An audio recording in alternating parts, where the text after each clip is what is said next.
Assalamualaikum warahmatullahi wabarakatuh. Yang terhormat kepada Ibu Nelly selaku dosen pengampu mata kuliah penelitian tindakan kelas. Kemudian kepada teman-temanku sekalian yang aku sayangi. Semoga kalian dan Ibu dalam keadaan sehat walafiat. Kami dari kelompok 3 ingin mempresentasikan makalah kami yang berjudul Tujuan, Kegunaan, dan Prinsip Penelitian Tindakan Kelas. Sebelumnya, perkenalkan nama saya Erin Yanuar. Saya sebagai moderator sekaligus pemateri pertama. Kemudian selanjutnya Muja sebagai pemateri yang kedua, dan yang terakhir Dafa Fadilah sebagai pemateri yang terakhir, yang ketiga. Langsung saja kita membahas ke tujuan penelitian tindakan kelas. Nah, menurut John Elliot bahwa PTK itu atau penelitian tindakan kelas itu bertujuan untuk mengkaji situasi sosial dengan maksud untuk meningkatkan kualitas tindakan di dalamnya, dalam artian masalahnya atau lingkupnya. Nah, seluruh prosesnya juga ada telaah, diagnosis, kemudian perencanaan, pelaksanaan, pemantauan, dan pengaruh menciptakan hubungan yang diperlukan antara evaluasi diri dan perkembangan profesional.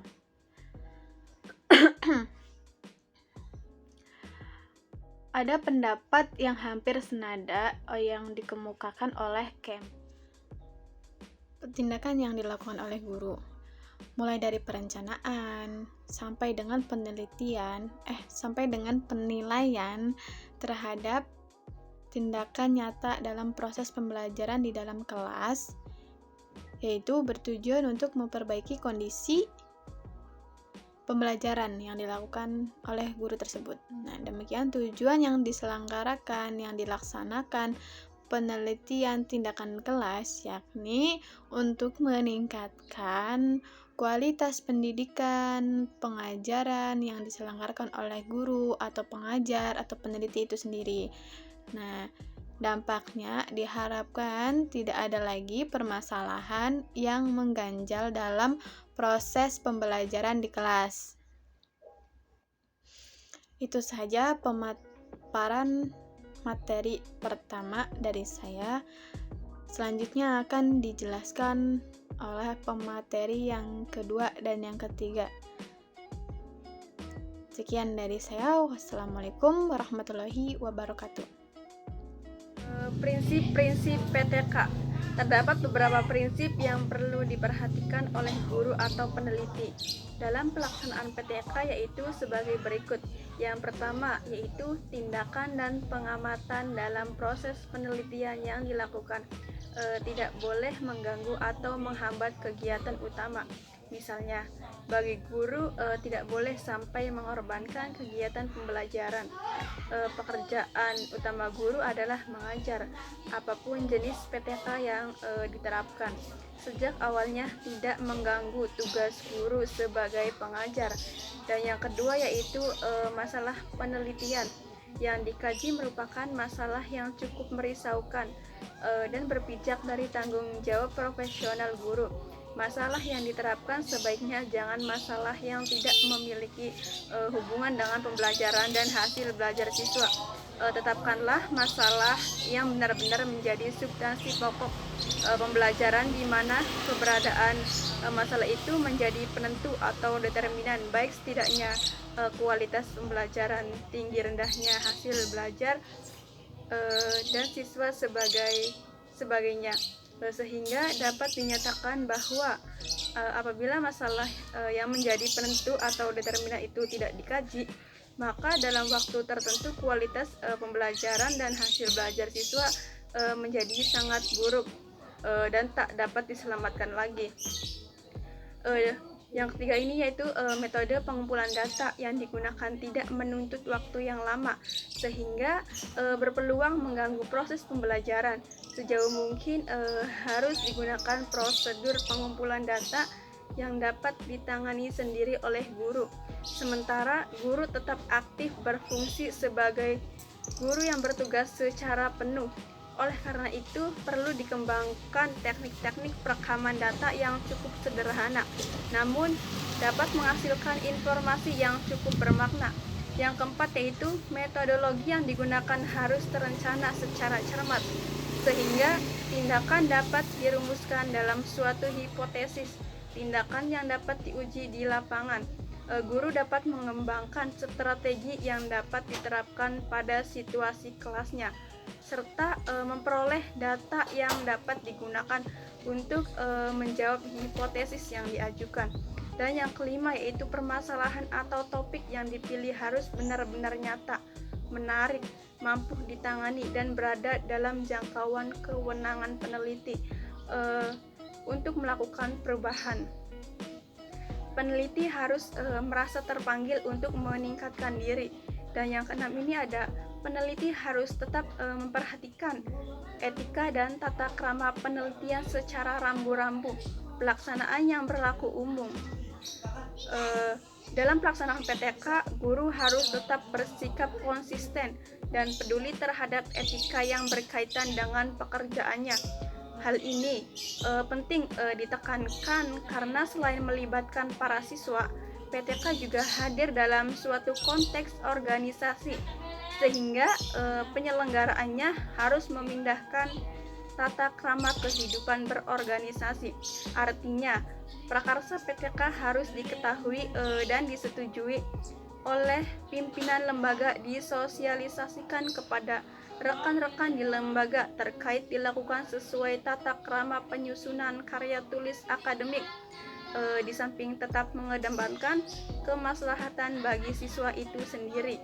Dan yang ketujuh ini ada kegiatan PTK pada dasarnya merupakan kegiatan yang berkelanjutan karena tuntutan terhadap peningkatan dan pengembangan akan menjadi tantangan sepanjang waktu. Dan yang kedelapan ini ada kelas atau mata pelajaran merupakan tanggung jawab guru. Namun tinjauan terhadap PTK tidak terbatas dalam konteks kelas dan atau mata pelajaran tertentu, melainkan dalam perspektif misi sekolah. Hal ini terasa penting apabila dalam suatu PTK terlibat lebih dari seorang peneliti, misalnya melalui kolaborasi antara guru dalam satu sekolah atau dengan dosen dan pengawas sekolah. Selanjutnya adalah kegiatan atau manfaat penelitian tindakan kelas. Nah, ada 3 komponen yang harus menjadi sasaran utama PTK, yaitu siswa atau pembelajaran, guru, dan sekolah. 3 komponen itulah yang akan menerima manfaat dari PTK. Nah, yang pertama ada manfaat bagi siswa dan pembelajaran. Dengan adanya pelaksanaan PTK, kesalahan dan kesulitan dalam proses pembelajaran, baik strategi, teknik, konsep, dan lain-lain, akan dengan cepat dianalisis dan diagnosis, sehingga kesalahan dan kesulitan tersebut tidak akan berlarut-larut. Jika kesalahan yang terjadi dapat segera diperbaiki, maka pembelajaran akan mudah dilaksanakan. Nah, menarik dan hasil belajar siswa diharapkan akan meningkat. Nah, ini menunjukkan adanya hubungan timbal balik antara pembelajaran dan perbaikan hasil belajar siswa. Keduanya akan terwujud apabila guru memiliki kemampuan dan kemauan untuk melakukan PTK. Nah, yang kedua ada manfaat bagi guru. Nah, manfaat bagi guru ini banyak sekali. Ada beberapa manfaat PTK bagi guru, antara lainnya yang pertama, guru memiliki kemampuan memperbaiki proses pembelajaran melalui suatu kajian yang mendalam terhadap apa yang terjadi di kelasnya. Biasanya keberhasilan dalam perbaikan ini akan menimbulkan rasa puas bagi guru karena telah melakukan sesuatu yang bermanfaat bagi siswanya melalui proses pembelajaran yang dikelolanya. Nah, yang kedua, dengan melakukan PTK, guru dapat berkembang dan meningkatkan kinerjanya secara profesional.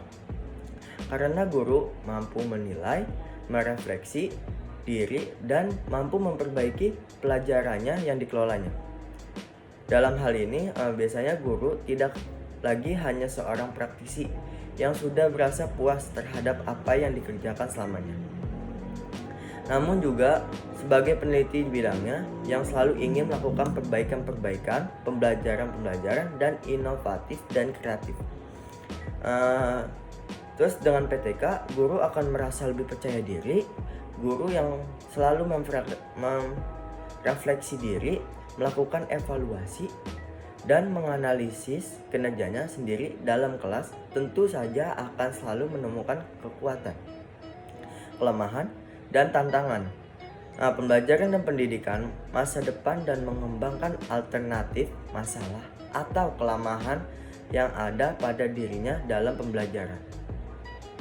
Terus yang ketiga, manfaat bagi sekolah.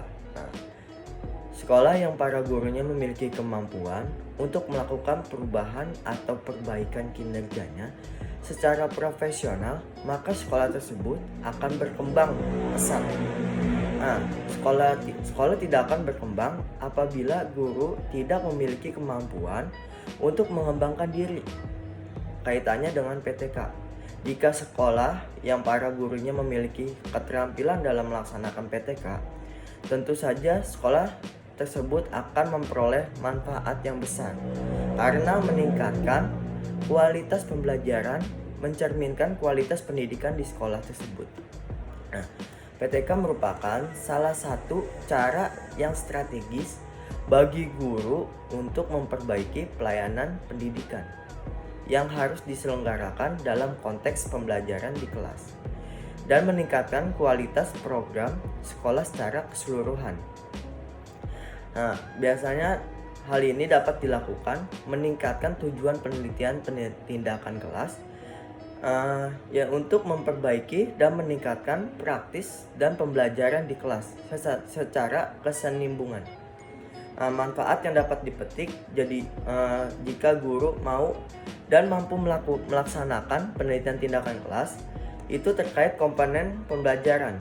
Nah, diantaranya pertama ada inovasi pembelajaran, yang kedua pengembangan kurikulum di tingkatkan sekolah dan tingkat kelas, yang ketiga peningkatan profesional guru dari beberapa penjelasan di atas. Maka adapun manfaat penelitian tindakan kelas secara umum, yang pertama menghasilkan laporan-laporan PTK yang dapat dijadikan bahan paduan guru untuk meningkatkan mutu pembelajaran.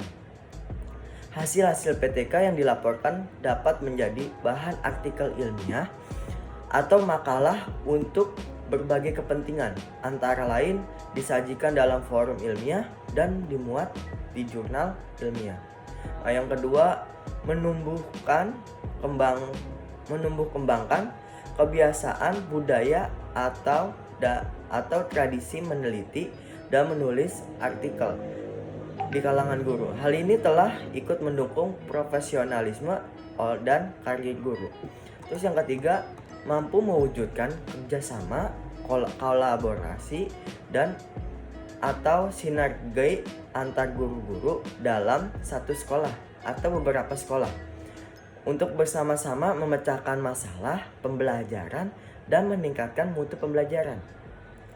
Selanjutnya, mampu meningkatkan kemampuan guru dalam menjabarkan kurikulum atau program pembelajaran sesuai dengan tuntutan dan konteks lokal, sekolah, dan kelas. Biasanya hal ini memperkuat dan relevansi pembelajaran bagi kebutuhan siswa. Nah, yang terakhir, dapat mendorong terwujudnya proses pembelajaran yang menarik, menantang, nyaman, menyenangkan, dan melibatkan siswa karena strategi, metode, teknik, dan atau media yang digunakan dalam pembelajaran demikian bervariasi dan dipilih secara sungguh-sungguh. Sekian dari saya kembalikan kepada moderator. Itu saja pemaparan dari kelompok kami, kurang lebihnya mohon maaf atas segala kekurangannya. Kami akhiri cuplikan video presentasi kali ini dari kelompok 3. Wabillahi taufiq wal hidayah. Wassalamualaikum warahmatullahi wabarakatuh.